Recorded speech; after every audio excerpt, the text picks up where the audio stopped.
김승동 기자의 초대. 오늘은 전상현 HBC 자산관리센터 대표님 모시고 말씀을 좀 나눠보겠습니다. 안녕하세요. 네, 안녕하세요. 보험 쪽에서 강의를 굉장히 디테일하게 하시는 분이신데 건설회사에서 시작을 하셨다고요? 2000년에 강의를 시작을 했고 그때 당시에 제가 건설회사를 재직하고 있었어요. 네.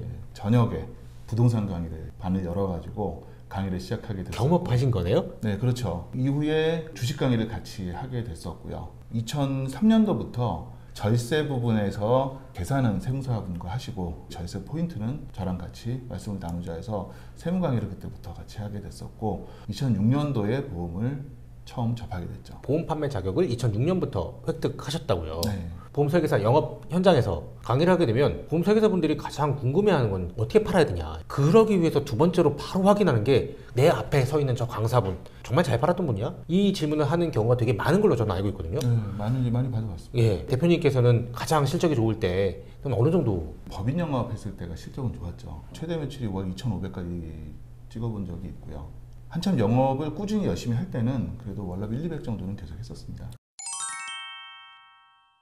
전 대표님의 강의를 들었으니까 강의가 되게 디테일하거든요. 분야가 너무 넓어서 강의 준비하기 쉽지 않을 것 같은데. 네, 저는 그냥 몸을 갈아 넣어요. 제가 강의를 시작하면서부터 25년 이상 지금 계속되는 루틴이 있어요. 저는 이제 아침에 5시면 일어납니다. 미국장을 보고 그때까지 올라왔던 이제 아침 뉴스들을 다 정리해서 봐요. 설계사 아카데미 회원분들은 아시겠지만 그날의 중요한 것들을 7시부터 1시간 동안 전체 내역을 다 올려드리거든요. 네. 한 수십 개의 자료를 올려드리는데 그게 보통 5시에서 7시까지 다 찾는 것들이에요. 매일매일 다른 자료들을 올려드립니다. 보통 1시 넘어서 자요. 나머지 시간 동안에 제가 스마트폰에서 제일 많이 쓰는 기능이 나한테 카톡 보내기예요. 예. 생각날 때마다 계속 보내고 그거랑 메모장을 병행을 하거든요. 그러면 퇴근하고 집에 가서 자기 전까지 정리를 합니다.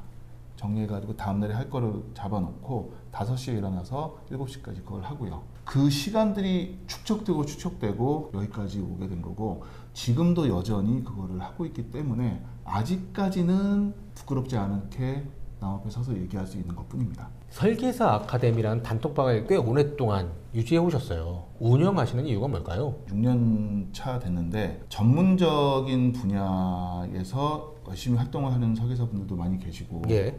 어깨에 기감이 되는 훌륭한 분들도 많이 계십니다. 그렇지 않은 설계사분들 이분들의 제일 고민이 뭔가가 궁금하면 물어보면은 답을 해주는 데가 없다는 얘기를 그리고 답을 한번 듣고 나면은 반드시 이 뒤가 리크루팅으로 이어진다. 직접 제가 할 생각은 없었습니다. 이게 동의가 안 되는 거예요.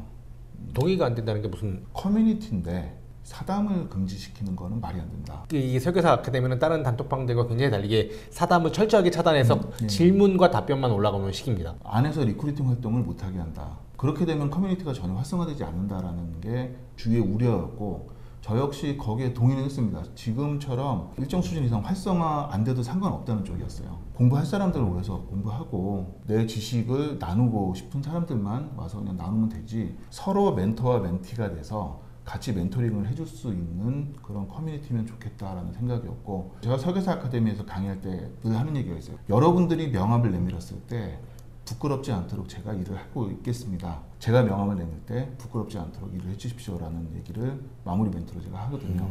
설계사 아카데미를 하실 때 굉장히 디테일한 답변들을 달아주시거든요. 그게 저한테도 도움이 되는 게 강의하는 사람이 까먹지 않는 부분도 분명히 있고 어떤 부분을 많이 궁금해하는지도 알 수 있는 부분이 있어요. 제일 희열을 느낄 때는 제 얘기에 누군가 정면으로 반박해 들어올 때 제일 희열을 느낍니다. 그 반박해온 분이 정확한 근거를 가지고 반박해서 이런 때가 개인적으로는 가장 희열을 느끼는 게 이게 동료의식이라고 생각을 하거든요. 그때 참 좋아요. 정말 리크루팅을 안 하시나요? 아니, 저 리크루팅 합니다. 대표님하고 같이 일을 하고 싶습니다 라고 직접 연락이 오는 분들이 있습니다. 네. 저를 만들어주세요 라고 얘기하면은 본인이 노력을 하셔야 됩니다 라고 얘기하면은 저는 그렇게는 할 수 없는데요. 그럼 같이 못하는 거죠. 물가에 데리고 갈 수 있어도 물을 먹일 수는 없다. 그렇죠. 예, 이거하고 비슷한 얘기 같거든요. 서로 같이 노력을 해야죠. 한 5년 전에 설계사분들의 역량과 지금 설계사분들의 역량이 어떤가요? 직접적으로 느끼실 것 같은데요. 설계사 자체만 보게 되면 그동안에 좀 올라왔을 거예요. 네. 문제는 일반인인 고객들의 지식 수준이 훨씬 많이 올라왔어요. 이게 왜냐하면 유튜브의 영향도 크고요. 어떤 고객들은 그런 경우도 있더라고요. 설계사끼리 경쟁을 시키는 경우들도 있어요. 예. 설계사가 1에서 10까지 올라왔다면 5년 동안 고객은 1에서 거의 100까지 올라갔습니다. 예. 상대적으로 설계사가 올라간 부분이 낮다 보니까 고객의 입장에서 봤을 때는 이제는 저 설계사보다 내가 좀 더 알 수도 있겠는데 이런 오해를 하는 경우도 있어요. 설계사분들의 진짜 실력이 하향평준화된 게 아니라 설계사분들도 지식 함량이 쉬워지니 올라왔는데 그보다 훨씬 더 많이 소비자의 수준이 올라왔다. 네. 이렇게 말씀해 주신 거네요. 되게 재밌는 해석이네요. 그래서 이 일이 어려운 부분이 고객의 성장 속도가 굉장히 빠른데 그 성장 속도 부분까지 맞춰야 되기 때문에 디테일한 노력이 필요하지 않나. 설계사분들이 어떤 공부를 해야 되는지도 요즘엔 잘 모르시는 것 같다는 느낌이에요. 공부를 해야 되는 거는 결국은 본인이 시간을 내셔야 돼요. 영업하실 시간을 쪼개서 하시려는 분들이 가끔 계시는데 영업하는 시간은 무조건 영업하셔야 돼요. 가게 주인이 딱 있을 때 막 앞에 시끌벅적하게 사람 많고 전쟁처럼 치르고 났는데 그 식당이 점점 더 잘 되려면 그거 다 하고요. 정리하고 청소하고 레시피 개발은 그 이후에 해야 돼요. 그렇죠. 저는 제일 강조하는 게 소식지하고요. 가입설계서예요. 소식지는 보험회사에서 내가 뭘 파는 게 좋겠다라고 나한테 어필하는 서류고요. 영업 전략까지 짤 수 있는 게 소식지고요. 네. 가입설계서를 가지고 고객하고 얘기를 제일 많이 해요. 그렇기 때문에 가장 많이 시간을 보내는 서류를 꼼꼼하게 좀 보셨으면 좋겠다는 생각이에요. 그 서류를 잘 보고 나면은 할 얘기들이 되게 많아요. 설계 매니저분이 설계해 준 거 그냥 불러 들어와서 요거대로 해서 가져가 금액을 맞춰서 가져가는 분이 있는데 꼼꼼한 고객을 만나면은 다 털려요.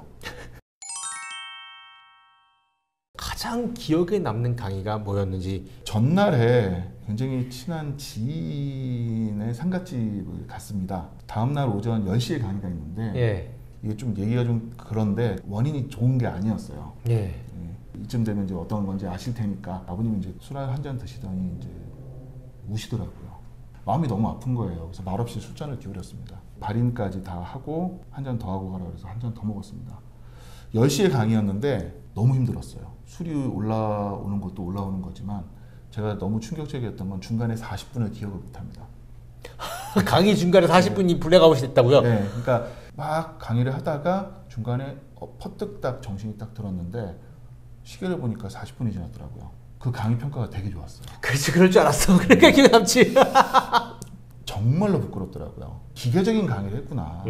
저는 기계적인 강의를 좋아하지 않거든요. 예. 제가 좋아하는 강의는 인원이 적당히 상당히 많은 강의를 좋아해요. 적당히 상당히는 굉장히 다른 급인데. 네, 적당하다는 거는 적어도 40~50명 이상. 예. 상당히 많은 거는 그래도 200명 정도. 왜냐면 거기까지가 눈을 맞추면서 할 수 있는 강의의 한계예요. 제가 제일 많이 한 게 이제 1,800명 대상 강의를 해봤는데 그 강의는 눈을 다 못 맞춰요. 예. 그 눈빛을 보면서 아는가 모르는가를 체크해가면서 강의 난이도를 조절을 해야 된다는 그쵸. 쪽인데 예. 너무나 기계적인 강의를 했다는 거죠. 알고 있는 정보를 쏟아낸 거지 소통하면서 강의한 게 아니었기 때문에 부끄럽다. 저는 강의라고는 생각을 안 합니다. 그거는 그냥 일종의 체득화된 퍼포먼스지 좀 부끄러운 일이고요. 강사로 날 좀 키워줘라. 그런 분들한테 어떻게 하시나요? 저는 그냥 모의 강의를 심플하게 해보라고 해요. 일단 남 앞에 서는 거에 대한 거부감이 없어야지 강사를 시작할 수 있거든요. 그렇죠. 설계사 대상 강의를 할 거다라고 하시는 분들한테는 내가 상담하는 상품에 대해서 강의를 한번 해달라라고 말씀드리고 딱 하나만 체크를 해봐요. 팩트가 맞느냐 틀리느냐 그리고 백데이터가 있느냐 없느냐. 지식적인 강의를 할 때는 이 강의를 하는 내용이 백데이터가 어디에 있는지가 되게 중요하거든요. 그쵸. 그 백데이터가 없이 강의를 하게 되면 내가 혼자 우기는 거라면 상대방도 언제든지 혼자 우길 수 있어요. 강의를 했을 때 맞다 틀리다는 거에 대해서 수강생과 분쟁을 하는 경우가 생겨요. 딱 한마디면 해결되거든요. 어디 보시면 나옵니다. 그런데 제가 경험상 이렇고 저는 받았다니까요. 이런 식으로 얘기가 나오면은 아니 내가 이번에 해봤는데 나는 못 받았는데 이러면 내 강의를 들으러 온 좋은 수강생인데 이 사람하고 싸우게 되거든요. 이걸 막는 게 되게 중요해요. 예. 상담을 한다는 거는 이 고객을 내 편을 만들고 오는 거죠. 강의를 한다는 거는 일종의 콘서트 같은 형식이라고 얘기를 해요. 여러 사람들이 동시에 나한테 반하도록 할 수 있는 거. 거기서 싸우고 하면 안 되잖아요. 대표님께서 가장 좋아하는 것하고 가장 잘하는 게 뭘까요? 제가 존경하는 분이 있어요. 분이라고 얘기하기는 좀 뭐하지만 뽀로로가 있는데 노는 게 제일 좋습니다. 네. 술 좋아하고요. 사람 좋아합니다. 어린 친구들을 좋아해요. 나이 드신 분들이 가지고 있는 폭넓은 인사이트도 존경스러운데 젊으신 분들의 독특한 시각이 저한테는 더 많이 자극이 되더라고요. 세계 대학교에 강의를 나가고 있어요. 네. 그쪽에 나가서도 그 시각을 좀 많이 배우려고 노력을 하고 있는 중입니다. 그 논리적으로 뭔가를 생각해서 이거를 정형화하는 걸 잘하는 것 같아요. 단톡방에 계셔서 잘 아시겠지만은 제가 얘기하는 거는 거의 대부분 보상이나 이런 것들을 논리적으로 펼쳐서 가져가는 거거든요. 네. 감성적인 부분을 완전 배제하고 답변을 해주는데 그거를 제가 제일 잘하는 것 같아요. 만약에 보험 업계로 들어오시지 않으셨다면 어느 쪽에서 일하고 계실 것 같으신가요? 보험이 빠진 재테크 강사를 하고 있었을 겁니다. 제가 네 분야를 다루고 있잖아요. 네. 보험, 부동산, 주식, 세무를 다루고 있는데 개인적으로 가장 어려운 분야는 보험이에요. 다른 분야는 법을 알고 세무를 알고 경제를 알고 상품을 알면 이해가 됩니다. 보험은 의학을 물어봐요. 가장 어려워요. 이 분야 빠지고 들어가면 저는 아마 지금보다 더 훨씬 더 영향이 커졌을 거라고 생각을 해요. 그런데도 불구하고 이 분야가 같이 하게 된 거를 정말 다행이라고 생각하는 게 이걸 통해서 제가 종합자산관리 강의가 가능해졌고요. 그래서 저는 보험 일을 하는 게 너무 좋습니다. 대표님께서 생각하는 성공이 뭘까요? 그리고 행복은 뭘까요? 목표를 이루는 거라고 생각을 합니다. 차 타면은 안전벨트를 매는 거죠. 저는 이거를 표현해 보험이라고 얘기합니다. 그리고 잘 모르는 데 가기 위해서는 우리는 최소한 내비게이션을 켜고 주소를 찍습니다. 성공 역시 마찬가지로 목적지를 정해두고 가는 게 필요하다고 생각을 해요. 돈을 많이 버는 게 성공이다라고 한다면 1억 버는 사람으로 만족하는 사람이 있을 거고 어떤 사람은 100억도 만족하지 못하는 사람이 있을 거예요. 근데 1억으로 된 사람이 100억으로 된 사람이 100분의 1로 행복하거나 이 사람이 100배로 행복한 것도 아니거든요. 네. 행복이라는 거는 그 과정이 즐거운가. 성공하지 못했더라도 행복할 수 있다고 생각을 해요. 그렇죠. 성공을 했더라도 반드시 행복으로 이어지지는 않는다고 생각을 합니다. 대표님의 강의를 들으려면은 어떻게 하면 좋을까요? 저한테 연락을 주시면은 참여 코드를 알려드리겠고 지금 제가 뭐 연수원이나 아니면 GA나 이런 쪽에서는 집합교육을 원하시면은 언제든지 제가 가서 합니다. 조직 사업도 합니다. 고객한테 존경받는 설계사가 되고 싶은 목표가 있으신 분들은 어떠한 노력을 하셨을 때 그 노력이 빛을 발하도록 할 수 있는 부분은 제가 잘 할 수 있는 부분이니까 연락 주시면은 같이 일을 하셨으면 좋겠다라는 리크루팅 광고도 안 하다 해보니까 참 어색하네요. 여러 분야의 강의를 하시는 교육회사 대표님을 뵙고 말씀을 나눴는데요. 시간 내주셔서 감사합니다. 네, 좋은 시간이었습니다. 감사합니다.